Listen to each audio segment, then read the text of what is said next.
Ya, Prasasti itu jenengan simpan di Museum Kartini di Kota Jepara. Ya. Untuk artinya barang siapa yang beristri dua tidak diakui pemuja siwa, itu aja.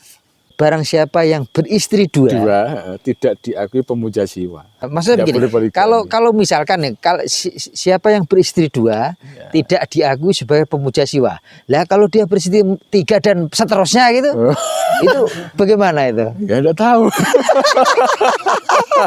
Iki takon tenan iki. Nanti istrinya 3 dan seterusnya itu malah nggak apa-apa kali ya. Loh, di prasasti itu kan cuma diakui siapa yang beristri 2 gitu. Berarti mungkin beliau sang siwa ini barangkali loh ya beristri 4 atau 5 gitu. Itu boleh gitu. Malah boleh ya. Iki ragunya nih, iki takon tenan nih soalnya ngono loh. Siapapun yang beristri 2 tidak diakui sebagai pemuja siwa. Iki tak inget loh ya pemirsa itu loh ya. Berarti nek luwih loro bukan pemuja siwa ngono. Iki aku sing ngerti.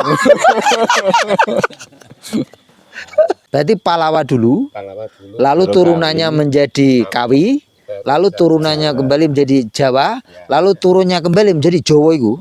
Jawa yang sekarang. Oh, Jawa yang sekarang. Maksud Jawa yang sekarang enggak sing Iya, aksara Jawa itu biasa. Honocoroko itu ya? Ya. Nah, itu berarti turunan dari Kawi ya? Kawi turunan dari Pallawa.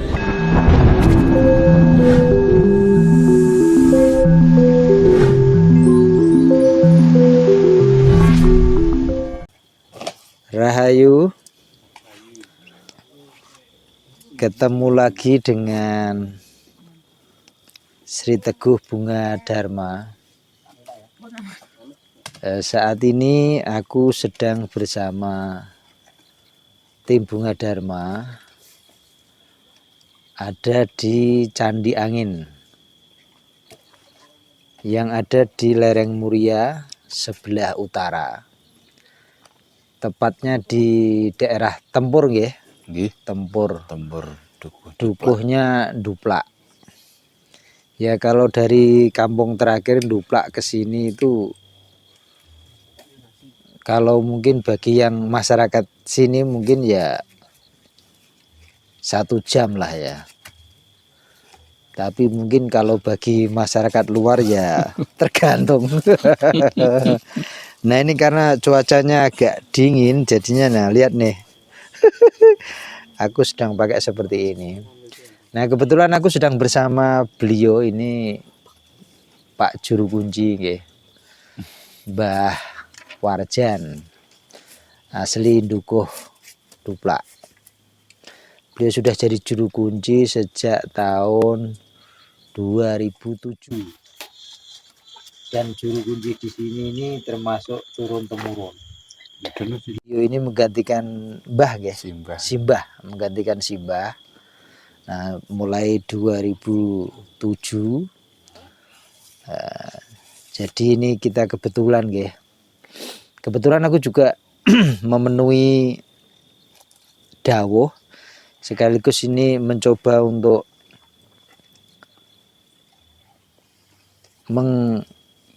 memfollow menindaklanjuti dari para netizen, para pemirsanya Bunga Dharma.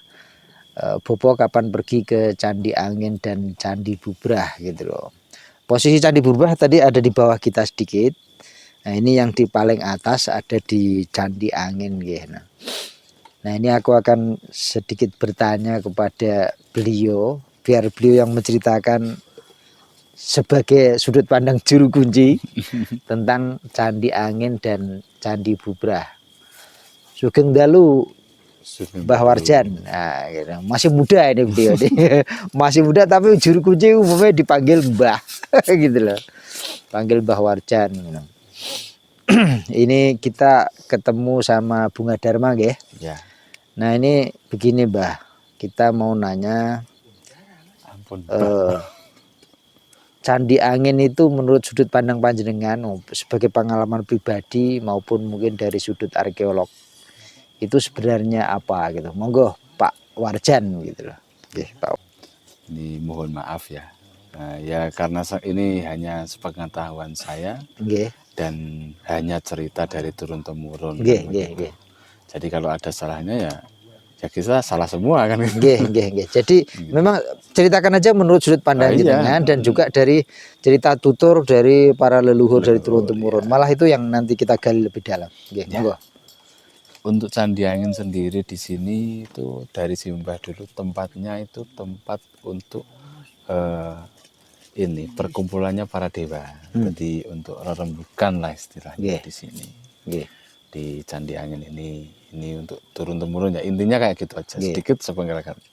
Nah kalau untuk yang lainnya kan kadang kita itu dari pengunjung, dari spiritual itu ada yang mengatakan si A, B dan C kan Nggih, gitu nggih, pasti nggih. kan. Biasa itu pasti, Nah, nggih. pasti kayak gitu. Tapi untuk dari leluhur, dari mbah sendiri di sini tempat rembukannya para dewa, jadi perkumpulan di sini tuh ya aulanya ya.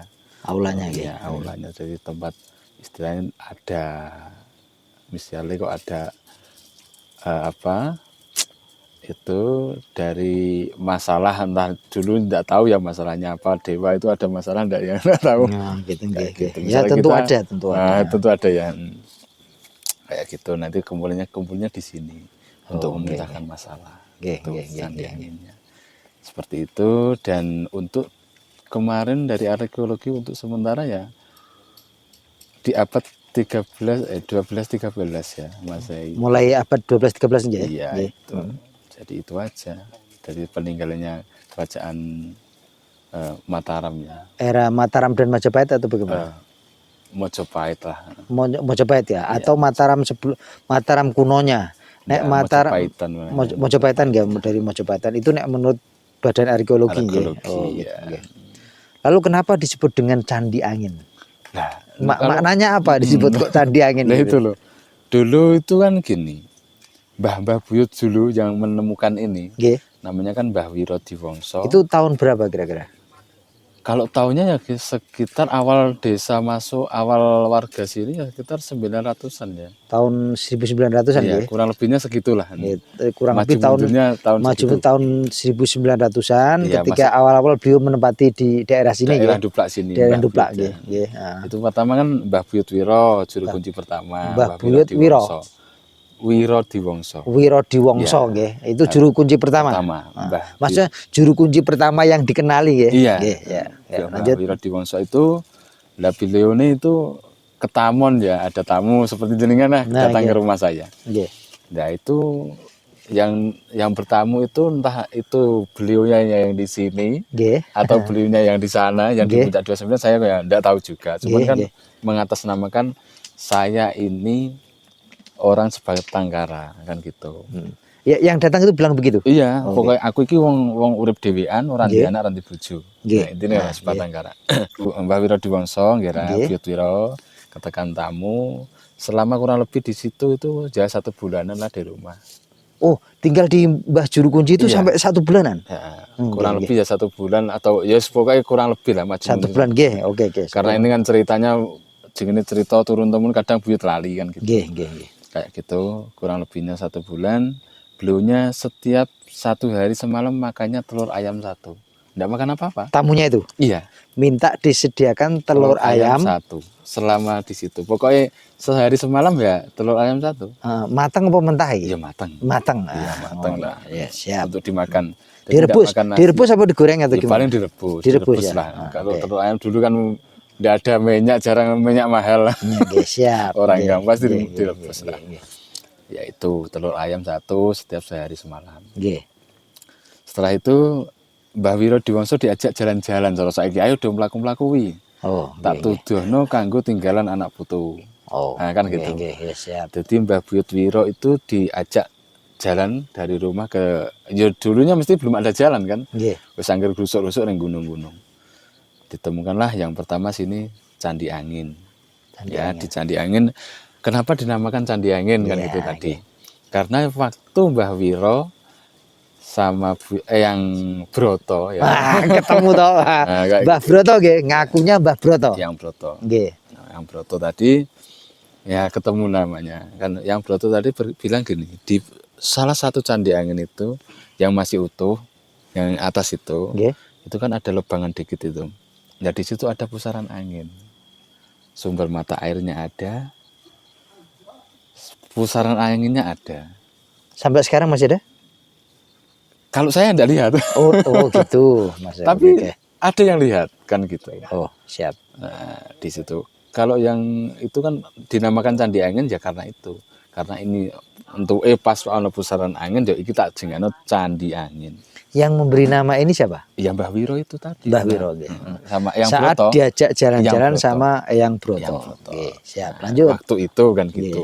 Karena yang ditemukan itu ya namanya ya itu kan. Nggih, nggih, nggih. Kalau nama asli yang sebelumnya ya enggak tahu. Nggih, nggih, Karena nggih. itu pas waktu itu ya setaunya apa kan gitu. Nggih, Kayak nggih. gitu.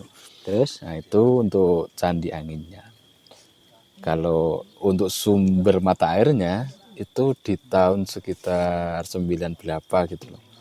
9 saya sudah 98 ya. Pokoknya sudah 90-an lah, Tahun 90 ke 90-an atas ya, ya. 90-an. Itu kan nggih. ada pembangunan tower di sini. Nggih. Itu ada warga tempur sendiri Nggih. naik sini kan. Ya mandi di sini. Mandi dengan air sumber dikira terus turun lagi di situ naik lagi udah enggak ada. Tidak ada. Oh. Nah, itu ya di situ tempatnya. Oh, nggih. Yang ditemukan pusaran angin tadi nggih. Iya, Nggih, siap. itu ada talangi tadi. Orangnya sekarang masih hidup kok. Masih Namanya hidup Pak ya? Yakub. Pak Yakub. Iya, Oh, nggih, nggih, nggih. namanya Pak Yakub sama yang namanya. Iya, Nah, itu. nggih, nggih. Namanya Pak Yakub. Pernah cerita ke saya. Nggih. Aku ndek biyen Mbah itu. Ngorin dhuwur rono, kancaku do gak arti nek dhuwur rono banyu. Aku yo watus gebyar-gebyur. Bareng aku baratus, aku medun. Lho ki atus ndi Pak Yakub? Ndok kono dhuwur kono banyu sumberan kok. Terus diparani bareng-bareng. Nggih. Loh kok ora ono? Nah, Nah, gitu. itu. Iya, iki seru. Itu Iya. untuk candi anginnya. Dah Iya. itu sekiranya kayak gitu dulu untuk candi angin. Lah Mbah Brotonya sendiri setelah itu kan ingat ini kurang lebih kan beliau tinggal di Mbah Wongso, Mbah Wiro Mbah Wiro Diwongso itu kurang lebih kan 1 bulan Iya. ya. Lah terus beliau diajak jalan Mbah Wiro Diwongso itu tadi diajak jalan-jalan sama Mbah Broto. Iya. Salah satunya ke Candi Angin sini gitu. Iya. Terus beliau berpesan apa tentang Candi Angin? Mbah Brotonya ini berpesan apa ke Mbah Wiro Diwongso ini? Ya iki tak dudono wi kanggo tinggalan anak putu, dirawat kanggo tinggalan anak putu. Sejarah kan kita itu. Nggih, nggih.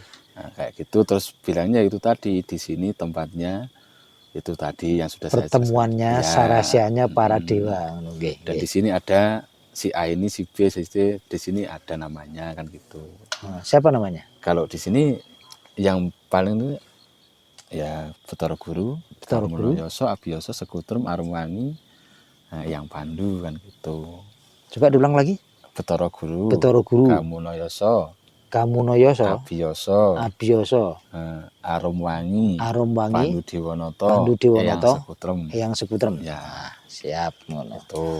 Nggih. Terus setelah itu ini sudah dijelaskan kan gitu. Nggih. Dulu hanya kelihatan kan nek jengene tertimbun daun-daunnya kan paling kelihatan batu sedikit kan. Nggih, nggih. Kayak gitu. Ya terus dibersihkan Mbah Wiro itu tadi kelihatan agak banyak batunya. Terus lama-lama kan sampai sekarang saya bersihkan ini kan gitu. Oh, nggih. Setelah itu Mbah Wiro diajak turun lagi. Setelah entah itu dalam 1 hari atau setelah 2 hari enggak tahu, saya kan enggak cerita. Nggih. Itu ditemukanlah Candi Bubrah. Candi Bubrah. Setelah Candi Bubrah, Candi Aso. Candi Aso. Nah, turun lagi di kampung supaya di situ itu ada namanya kalau orang kampung kan punden ya. Nggih, punden nggih. Bibit kawet kan gitu. Nggih. Ditemukanlah dulu yang itu di kulon negeri kulon niku. Nggih. Niku namanya yang Mbah Robyong.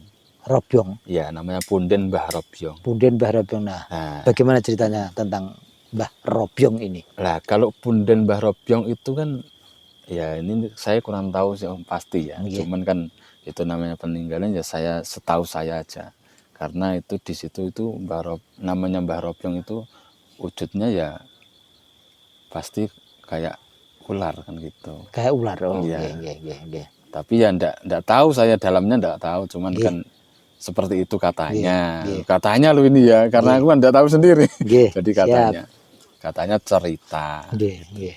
Setelah Mbah Robyong terus nggon Watu Lumpang. Watu Lumpang, Lumpang dulunya Watu Lumpang, Pak, Watu Nduplak ya. Watu Nduplak, Watu Lumpang ya. Ya, Watu Lumpang atau Watu Nduplak.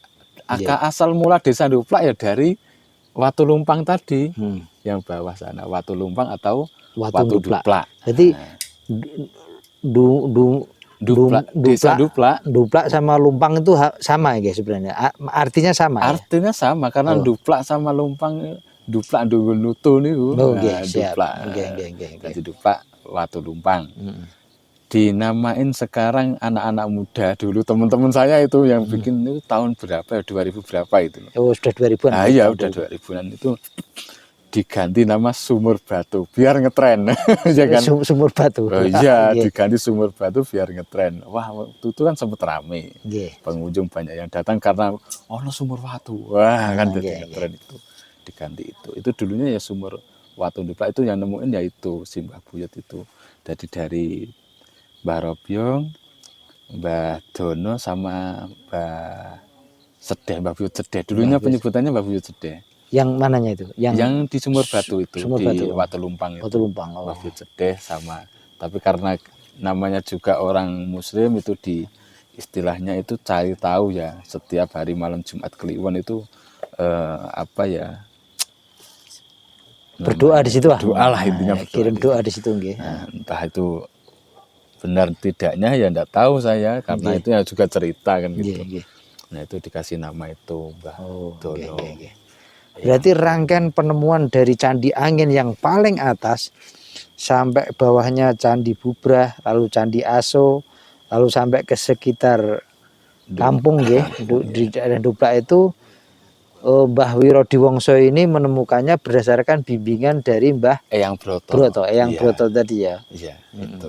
Yang mengaku sebagai orang sebatang kara. Nah, itu kurang lebih kan 1 bulan. Iya. Nah, setelah 1 bulan itu beliau Eyang Broto ini terus kemana? Nah, ini kan gini, sudah selesai kan? Nggih. Iki cara basa Jawa mawon nggih. Nggih, Jawa ya. Nah, sepenting aku iki mudeng. wis tak dudohno kabeh wi. Kanggo tinggalan anak putu. Saiki aku tak lunga silem. Silem itu berarti kan Raga Sukma ya. Pergi, aku tak lunga silem ring pucak 29. Kayak gitu.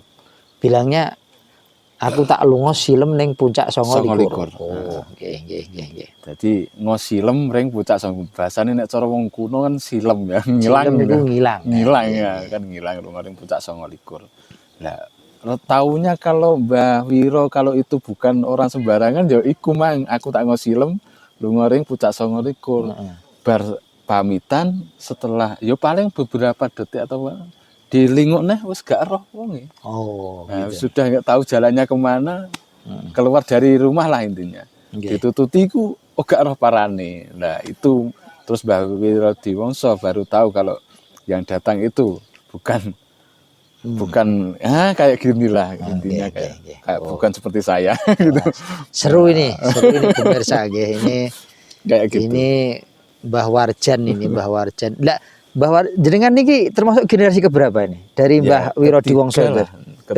Jadi Mbah Wirodiwongso lalu turun ke Mbah jenengan. Mbah Sunar itu. Mbah Sunar. Ya, dulu kan mau bapak saya tapi bapak saya kan enggak istilah itu sudah enggak ada di sini di Kudus kan bapak saya. Oh, bapaknya di Kudusnya. Terus akhirnya si Mbah itu ke cucu nggih. Berarti dengan cucu nggih. Berarti zaman dari Mbah Wirodiwongso lalu Mbah jenengan lalu jenengan nggih. Sunoto Sunar nggih. Terus berarti Mbah Wirodiwongso cukup lama jadi juru kunci nggih. Ya. Terus Mbah jenengan juga Sunar. Itu juga lama juga nggih. Yang paling lama Mbah Sunoto Sunar tadi yang dari setelah Mbah Wiro sama Mbah Sunoto Sunar. Karena Mbah Wiro kan waktu itu kan pastinya kan udah sepuh kan. Nggih, udah sepuh. Nah, terus ganti Mbah Sunar terus saya. Nggih. Mbah Sunar ya. Sunoto Sunar. Sunoto Sunar itu meninggal tahun berapa? Nyun sewu. 2007. 2007. Iya. Setelah tinggal itu terus ganti saya. Pada usia berapa? Mbah Sunoto Sunar tinggal 80. Tahun apa usia 80. Usia 80. Berarti cukup lama beliau jadi juru kunci nggih. Oh. Ini pemirsa cerita langsung dari cucu atau generasi juru kunci generasi ketiga nggih niki Ya. Mbah Warjan yang menceritakan kisah penemuan dari Candi Angin, lalu di bawahnya tadi ada Candi Bubrah, lalu di bawahnya lagi ada Candi Aso, kemudian di bawahnya lagi yang sekarang dari sekitar atau pepunden dari desa Duplak Tempur itu ditemukan pada eranya Mbah Wirodiwongso, juru kunci pertama, sekitar tahun 1900-an, yang beliau itu ditemui oleh sesosok makhluk manusia. Kita nyebutnya manusia karena mungkin tampilannya seperti kita juga, mengaku sebagai Eyang Broto, yang mengaku pula sebagai orang sebatang kara, gak di sanak kadang, gak punya saudara, gak punya keluarga, dan tinggal kurang lebih selama satu bulan.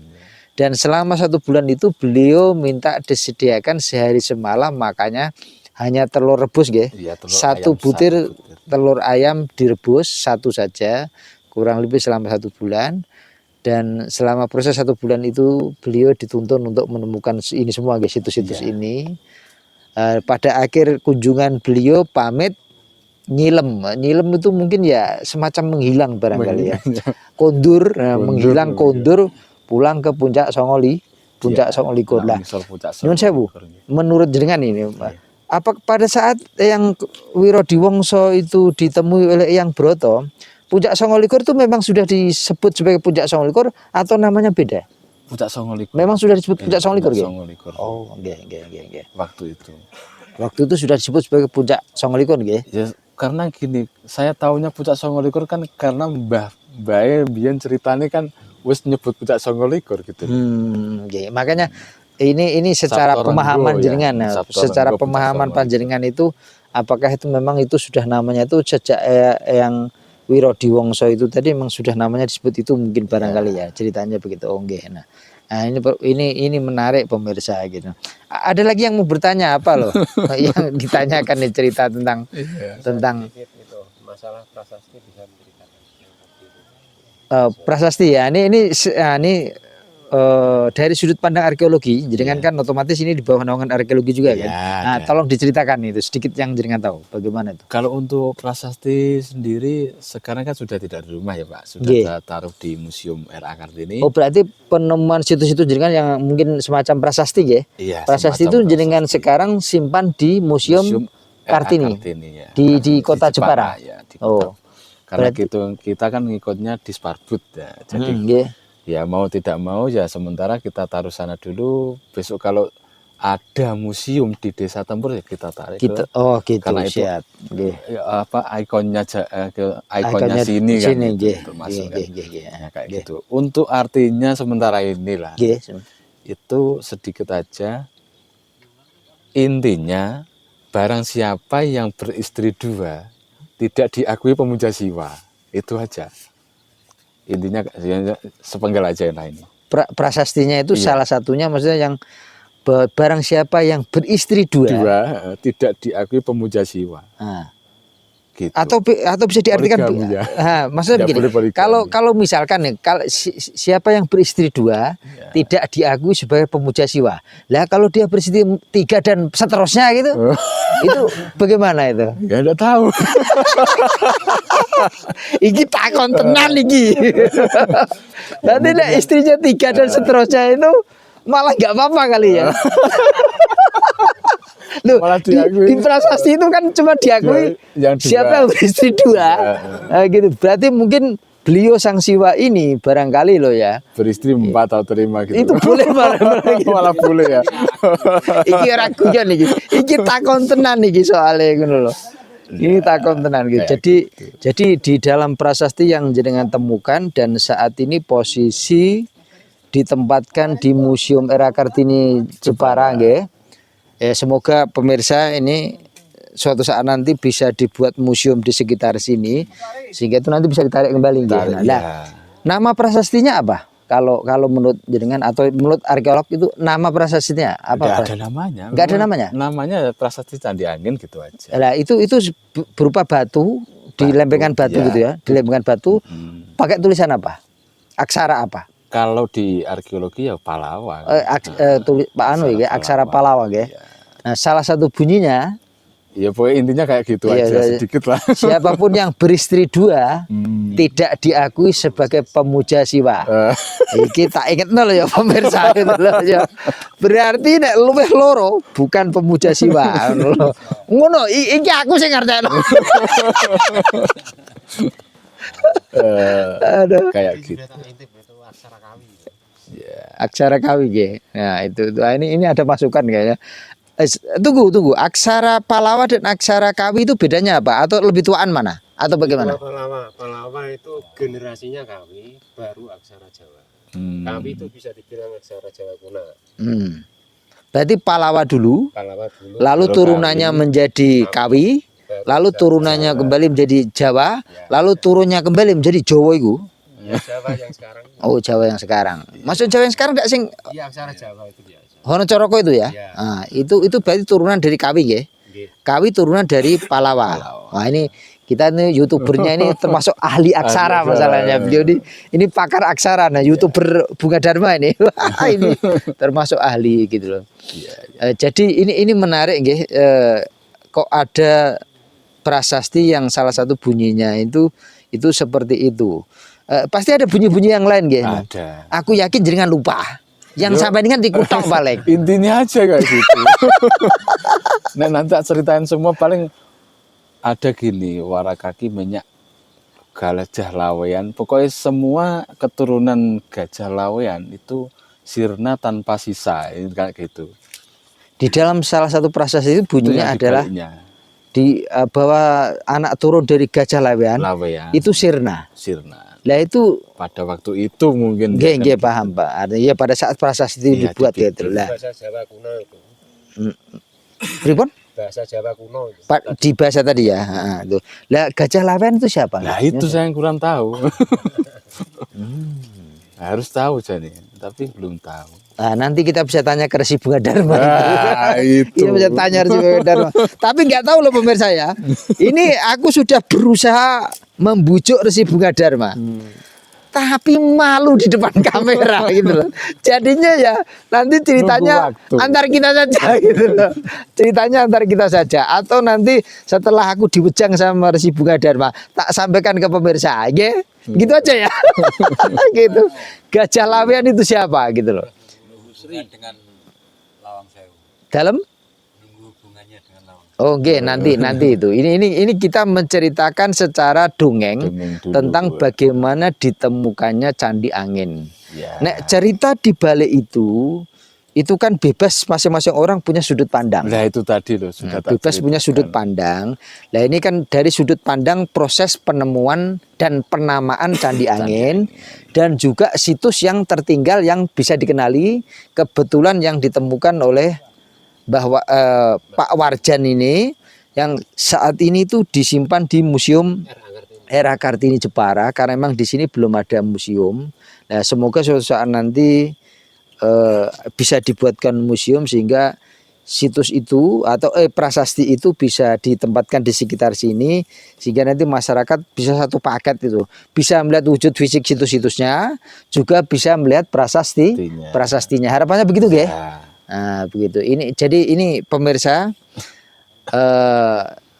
ini untuk season awal ya malam ini karena kita kebetulan akan menginap di sini ya. Aku bersama tim Bunga Dharma ditemani dipandu oleh Pak Warjan sebagai juru kunci sejak tahun 2007 dan beliau ini adalah generasi ketiga setelah Mbah Wirodiwongso lalu Mbah Sunoto Sunar kemudian Mbah Warjan. Ini generasi ketiga dari silsilah juru kunci, estafet juru kunci. Nah, cerita menurut versinya seperti itu nggih. Lah nanti nek kalau pemirsa punya versi sendiri ketika punya pengalaman di sini, wah itu versinya mungkin akan menjadi ribuan. Sesuai dengan pengalamannya masing-masing. Nah, kalau ditanya versinya Bunga Dharma, belum punya ini karena baru nyampe sini gitu loh. Baru nyampe sini. Nanti kita akan buat versi atau katakanlah melengkapi ya. Sebenarnya yang tepat itu adalah saling melengkapi dari semua rangkaian itu. Tapi seperti yang aku katakan kebiasaan Bunga Dharma adalah saat kita merangkai sebuah cerita yang berdasarkan dari alam itu harus kita gunakan pula nalar dan rasa kita sehingga kita nanti nyambung masuk di nalar kita, masuk di rasa kita, dan kita bisa mengambil hikmah. Bisa mengambil hikmah, bisa mengambil pelajaran yang bisa diaplikasikan dalam kehidupan kita sekarang. Karena kita mendapatkan cerita ini, kita kan tidak hanya mandek pada kita. Kita akan berharap juga ini menjadi warisan kita kepada anak cucu kita, pada generasi kita. Mengambil yang terbaik, Pak Himah, dari cerita dan mitos, dongeng, dan juga situs-situs yang mungkin memang belum tergali secara seluruhnya. Dan Bunga Dharma akan berusaha juga untuk menggalinya lebih dalam, sehingga nanti akan kita temukan. Karena kebetulan ini Candi Angin dan semua situs tadi kan ditemukan di lereng Muria. Nanti di videoku yang sebelumnya kan aku sudah sedikit menceritakan tentang apa itu Muria. Nanti di session ini akan ku perdalam lagi. Sementara untuk session ini begitu dulu, nggih. Ya. Matur nuwun. Rahayu, rahayu, rahayu.